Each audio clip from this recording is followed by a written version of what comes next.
Hello everyone, ఎలా ఉన్నారు అందరూ? ఈరోజు మనం సూపర్ ఈజీ అండ్ యమ్మీగా ఉండే మింట్ పులావ్ ఎలా చేయాలో చూద్దాము. సో ఇదేంటంటే మనకి లంచ్ బాక్స్ రెసిపీస్కి అయితే చాలా పర్ఫెక్ట్గా ఉంటుంది. అండ్ దీని గురించి మనం సపరేట్గా కర్రీ కూడా ఏం చేసుకోని అవసరం లేదు. జస్ట్ రాయితాతో సర్వ్ చేసుకుంటే చాలు. ఇప్పుడు ఏమాత్రం లేట్ చేయకుండా మన రెసిపీలోకి వెళ్ళిపోదామా? ఫస్ట్ అయితే ఒక మిక్సీ జార్ తీసుకుని అందులో మనం ముందుగా వాష్ చేసి పెట్టుకున్న పుదీనా ఆకులను అయితే వేసుకోవాలి. ఇక్కడ నేను ఒక కట్ట పుదీనా ఆకులు తీసుకుంటున్నానండి. ఇందులోనే మనం అల్లం, వెల్లుల్లి ఇంకా రుచికి సరిపడా పచ్చిమిరపకాయలు వేసి కొద్దిగా వాటర్ వేసి ఇలా పేస్ట్లో అయితే చేసుకుని పక్కన పెట్టుకోండి.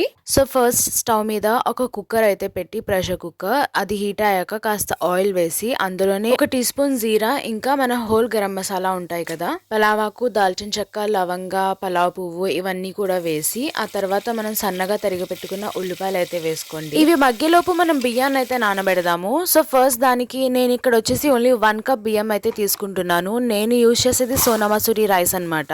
సో దానికి నేను 1 కప్ రైస్ వేస్తే 1.5 కప్ వాటర్ అయితే వేస్తాను.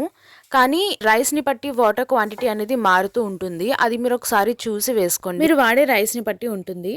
సో రైస్ని అయితే వాష్ చేసి వాటర్లో నానబెట్టి అయితే పెట్టేయండి. మనం మళ్ళీ మన ప్రాసెస్లోకి వచ్చేద్దాము.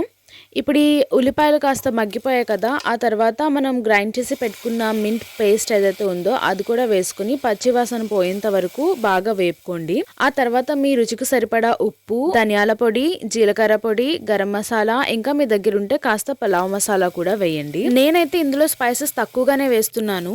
ఇప్పుడు మనం ఇందులో ముందుగా నానబెట్టి పెట్టుకున్న రైస్ కూడా యాడ్ చేసుకుని దానికి సరిపడా వాటర్ అయితే వేసుకోవాలి. నేను చెప్పాను కదా 1.5 కప్ వాటర్ వేస్తానని. అంతా ఒకసారి అడుగు నుంచి మిక్స్ చేసి పెట్టి ఒక 4 విజిల్స్ వచ్చేంత వరకు అయితే మనం దీన్ని వండుకోవాలి. ఆ తర్వాత ప్రెషర్ మొత్తం దానికదే పోయాక కుక్కర్ అయితే మనం ఓపెన్ చేసుకుని చూస్తే రైస్ అంతా ఇలా పొడిపొడలాడుతూ ఉంటుంది అనమాట.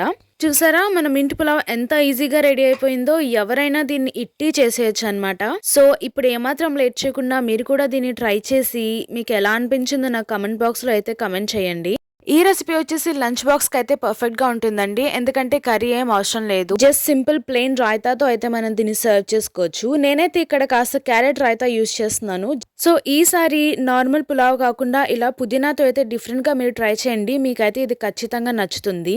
అండ్ ఈ వీడియో కనుక మీకు నచ్చినట్టయితే లైక్, షేర్ అండ్ సబ్స్క్రైబ్ అయితే చేయడం మర్చిపోవద్దు. మళ్ళీ ఇంకో వీడియోలో కలుద్దాం. అంతవరకు టేక్ కేర్.